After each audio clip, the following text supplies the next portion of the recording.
Oi, tudo bem?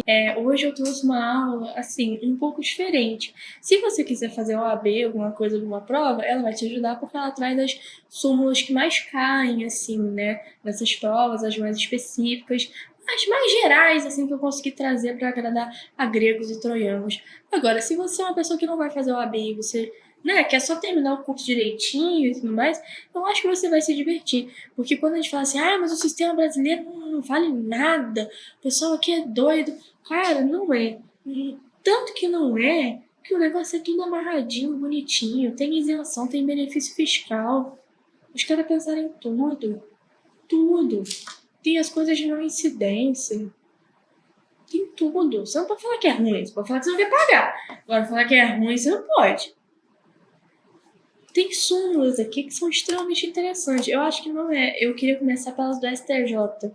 Tem um que fala do bacalhau. Mas vou começar com essa aqui. Então, o Supremo Tribunal Federal, em matéria tributária, primeiro, como é que alguma coisa de direito tributário chega no Supremo Tribunal Federal, né? Provavelmente é porque alguém mandou para lá. Então, assim, o Supremo Tribunal Federal não acorda um dia e fala assim, gente, qual é a pauta de hoje? Hoje eu quero pegar um caso do Joãozinho, lá de Três Rios, lá de Cataguases, no fim do mundo, e hoje vamos dar um julgamento bonito para ele. Não, não é assim não, tá? Existem critérios de competência também para as matérias que vão chegar no STF, existe todo um rito, tá? Para você ter alguma matéria que chega no STF, ela tem que ter matéria constitucional. Lembrando que direito tributário está na Constituição. Então, assim, é matéria constitucional. E às vezes, se tiver muita provocação do mesmo tema, para pacificar, eles fazem uma súmula, né? Uma súmula que vai vincular ali os demais entendimentos. Isso quer dizer que é isso aqui que você tem que entender a partir de agora, concordando ou não. Então vamos lá. Súmula 70. Essa é interessante. É inadmissível a interdição de estabelecimento como meio coercitivo para a cobrança de tributo. Até porque se a pessoa não tiver como trabalhar, ela vai prejudicar a vida dos funcionários dela e sem trabalhar ela não vai conseguir juntar o dinheiro para pagar, né, a entidade tributária. Então, assim, um meio coercitivo para a cobrança de tributo que é válido e é aplicado. A sua comprinha da Shopee ficar agarrada lá na alfândega. Né? Inclusive, aconteceu comigo esses dias, fiquei muito chateado, preferi devolver. Você não pode fechar o estabelecimento da pessoa como meio coercitivo para cobrança de tributo. Você pode fechar o estabelecimento da pessoa para outras coisas? Pode. Como, por exemplo, você entrou no restaurante e você, como vigilante sanitário, percebeu que ali é a maior podridão que já existiu na Terra. Aquilo ali tem só se botar fogo, né, e jogar um fósforo em cima para acabar de explodir. Então, assim, você pode interditar o estabelecimento. Você pode fechar. Nesse caso, você tem essa competência. Você descobre que em um estabelecimento ali está escrito que isso acontece muito na cidade que está em perto aqui de Três Rios, chama Juiz de Fora, é do estado de Minas. Lá tem muita loja que assim, você passa e fala, vende-se chup-chup, assim, aí você entra, você vai comprar o chup-chup, não tem chup-chup, é jogo do bicho. Então assim, você entra num lugar desse, sabe que lá tem jogo do bicho, você fecha. Por quê? Você fechou o estabelecimento da pessoa, porque ela está exercendo uma atividade que ela não pode, né? Então, jogo do bicho não pode. E aí, todas essas situações, por exemplo, você pode interditar, fechar o estabelecimento. Mas como meio coercitivo para cobrança de tributo, não. O outro meio que eu estava dando exemplo que pode é você segurar na alfândega a coisa que a pessoa comprou, que ela quer exportar ou importar, até que ela pague, né, o tributo ali, né, mesmo que seja uma taxa adicional e tudo mais, que venha ter vindo a ter depois, alguma coisa nesse sentido, né? Quem já exportou ou importou não sabe, de vez em quando acontece umas peças raras dessas, mas se acontecer alguma coisa nesse sentido, eles têm o direito. E você tem um prazo para ir lá recuperar a coisa. Não é recuperar a coisa que fala, né? Mas assim, você tem um prazo para fazer o pagamento ali do valor que você precisa. Se não, dá como objeto abandonado e não volta para ninguém, vai ficar lá. Então, assim, tem situações em que você reter o produto é possível e tudo mais, mas fechar o estabelecimento não, porque aí já você está intervindo na vida privada da pessoa e mexendo com o sustento dela. É a mesma coisa que você querer que a pessoa corra uma maratona e quebrar as duas pernas dela. Aí como é que ela vai chegar lá? não vai chegar, né? Então, assim, você precisa deixar de fazer o trabalho para que ela tenha seu sustento, até porque ela não tem só a fazenda pública para pagar, né? Ela tem também as dívidas pessoais dela, ela tem questões, né, de dignidade que ela precisa manter, como alimentação, saúde, educação, coisas nesse sentido, tá? Embaixo, 323, já tá aí, né? É inadmissível a apreensão de mercadorias como meio coercitivo para pagamento de tributos.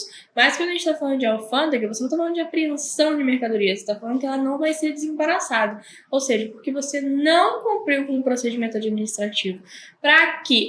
Pode não ser com questão monetária, tá? A gente pode estar falando de papelada, por exemplo.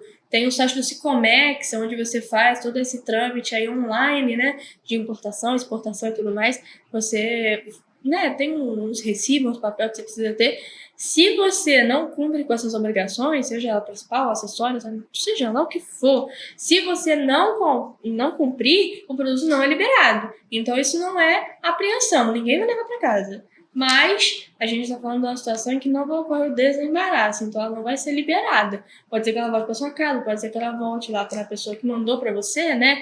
Para a Shopee, lá para o chinês que te vendeu, mas você não vai pegar. Agora, a apreensão de mercadoria é você tomar um caminhão e levar para casa as coisas que estavam ali dentro. Sabe, a apreensão de mercadorias também não é meio coercitivo, mas existe essa questão do desembaraço aduaneiro que não é considerado apreensão, tá? É um procedimento administrativo. Lembra que eu tava falando desde o começo, cara, desde o começo. Eu tava falando sobre aquela questão das obrigações acessórias, dos livros comerciais, das obrigações tributárias previdenciárias, das contribuições de melhoria, né, o desconto do INSS, que vem aí pro pessoal que tem carteira assinada, essas coisas. Olha a súmula 439, tá sujeito a fiscalização tributária ou previdenciária qualquer livro comercial. Então, se der na telha da pessoa ir lá fiscalizar e ver que você não está pagando, vai ter multa, vai ter penalidade, tá?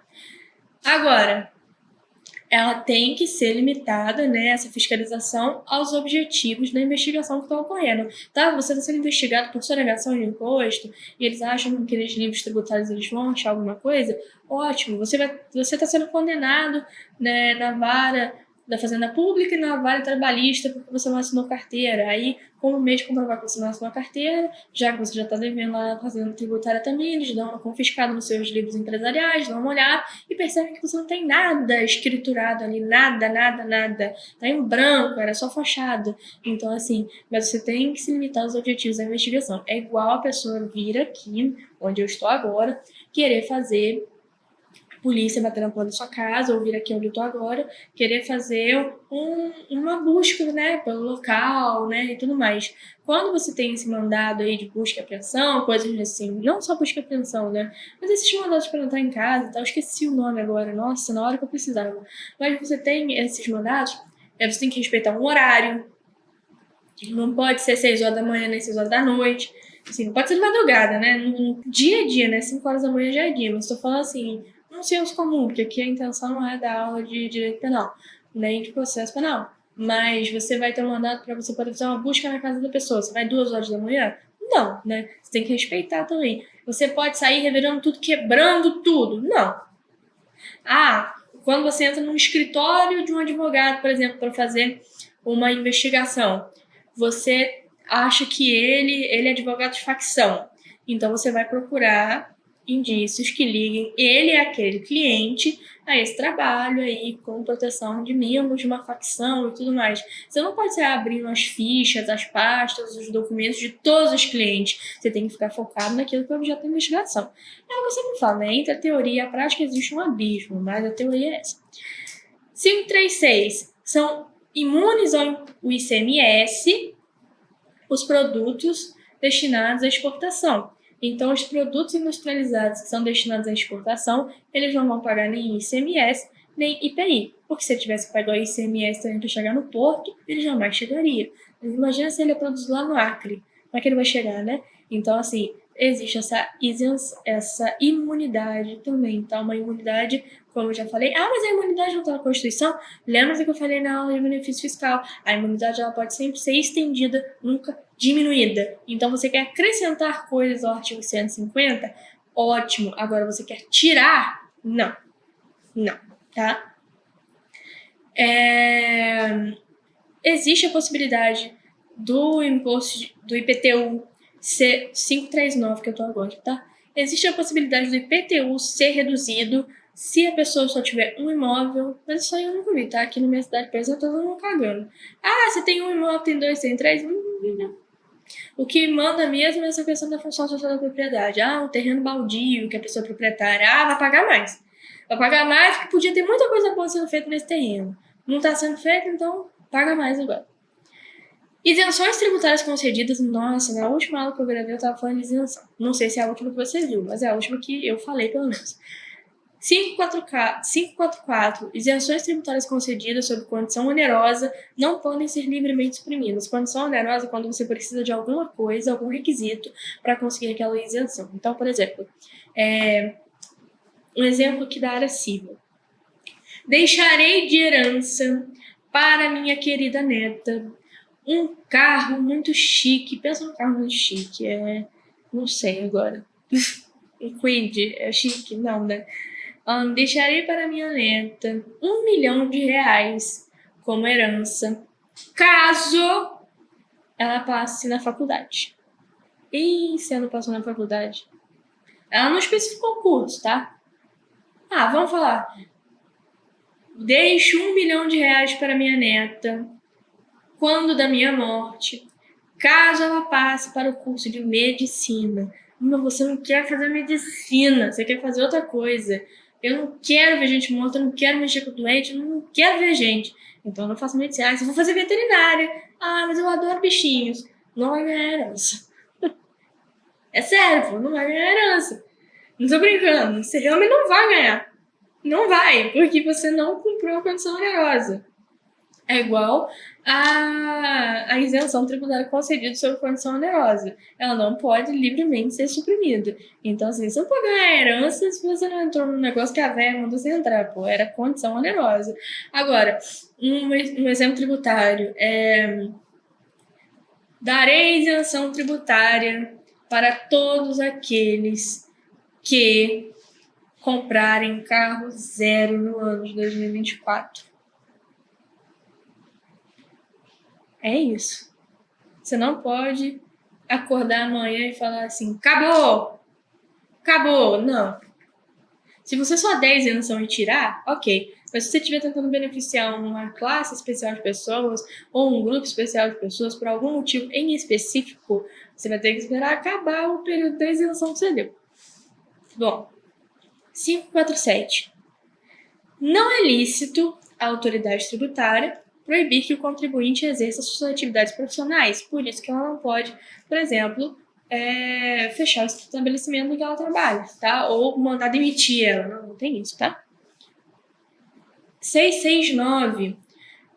Uma norma que altera o prazo de recolhimento da obrigação tributária não se sujeita ao princípio da anterioridade. Então, assim, todo mundo tem que pagar o imposto de renda, mas ao invés de pagar o imposto de renda em junho, vai pagar em julho, tá? Não tem um mês para frente. Não está sujeito ao princípio da anterioridade, porque a obrigação de pagar o imposto de renda continua a mesma, o valor continua o mesmo, as condições continuam as mesmas. O que você mudou foi só o prazo, tá? Então eu estendi o prazo, vai ser até dezembro, tá, gente? Tem mais prazo para o recolhimento de imposto de renda. Ou tirei um prazo, agora vai ser uma semana só. Porque isso, assim, não faz diferença prática na vida, né? Na verdade faz. É porque essa gente não deve ter contador que faz para eles o imposto de renda. Mas tese, você não está sendo prejudicado nem nada. A questão é que ele não pode tirar o prazo, né? Não, eu vou bater na sua porta no dia que eu quiser. Não, peraí. Tem que ter um prazo. Tem que ter um prazo, você vai me deixar pagar nesse prazo. 19. Aqui são súmulas vinculantes já, tá? Essas aqui quer dizer que elas podem ser contestadas ainda, né? Pode ser que um outro juiz não siga esse entendimento, sei lá, vai que ele é doido, né? Mas essas aqui, elas são vinculantes, então elas não podem ser ignoradas, elas são quase que uma lei, tá? A taxa cobrada exclusivamente em razão dos serviços públicos de coleta, remoção, tratamento ou destinação de lixos e resíduos provenientes de imóveis não viola a Constituição Federal. Eu vou ter que abrir o artigo 145, Rony.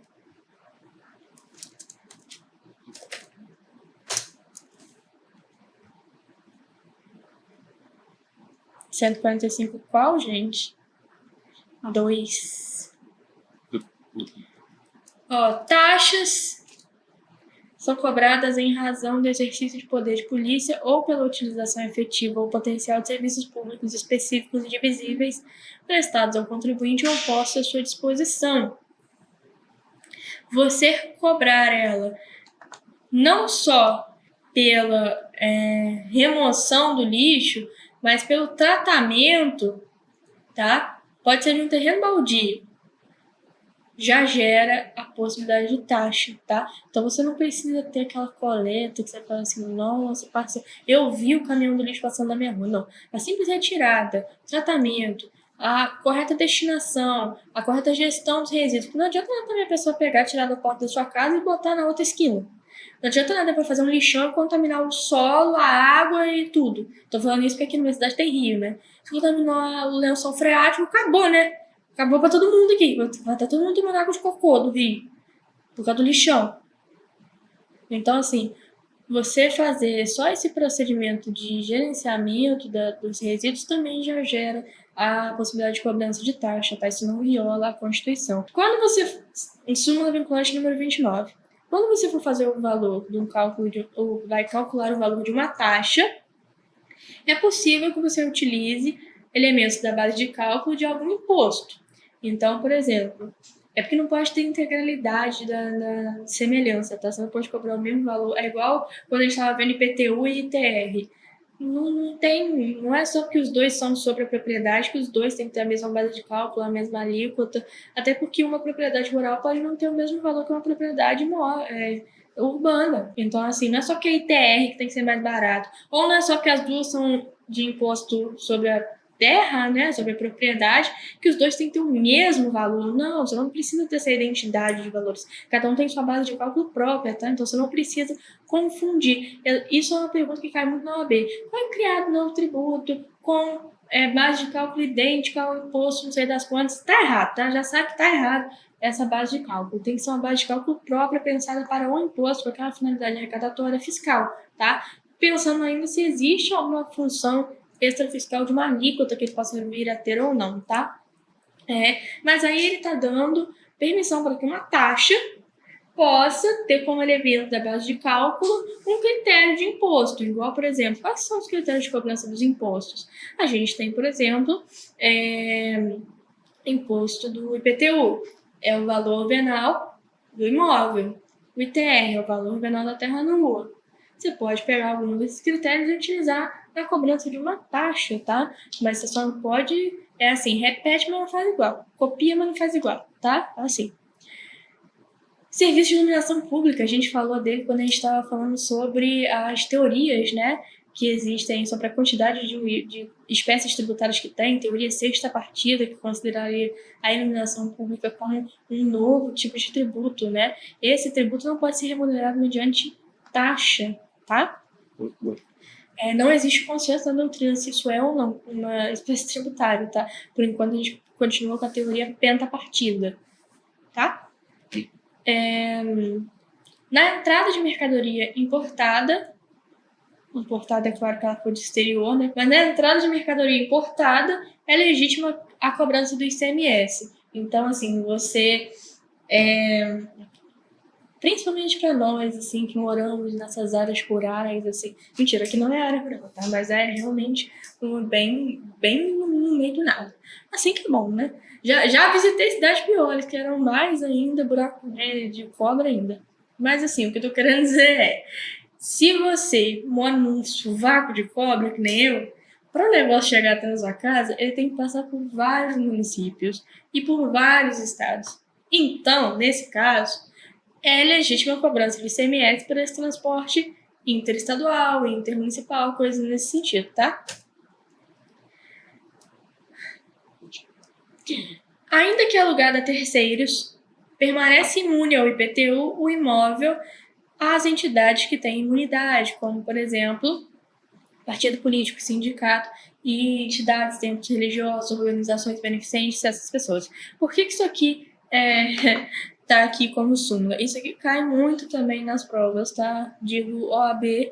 Na sua faculdade vai cair o que o seu professor quiser, tá? Aí cabe a você conhecer para ver o que o maluco vai cobrar.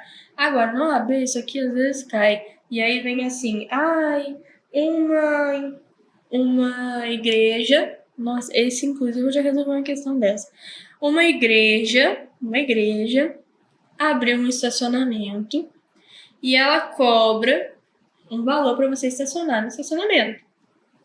Você poderia cobrar IPTU desse imóvel do estacionamento se todo o imóvel tem como objetivo principal se a igreja abrir estacionamento para que as pessoas parem o carro ali, ela cobre e ela esteja levantando fundos para a igreja, ou seja, se o valor que está sendo pago ali está sendo aplicado nas atividades da igreja, você não vai cobrar nada, nenhum imposto sobre ele. Aqui a gente está falando assim, comprou um apartamento para freira, não vai pagar o IPTU do mesmo jeito. Mas a freira está morando num apartamento no Leblon, não vai pagar, desde que o valor dos aluguéis seja aplicado nas atividades da igreja, tá?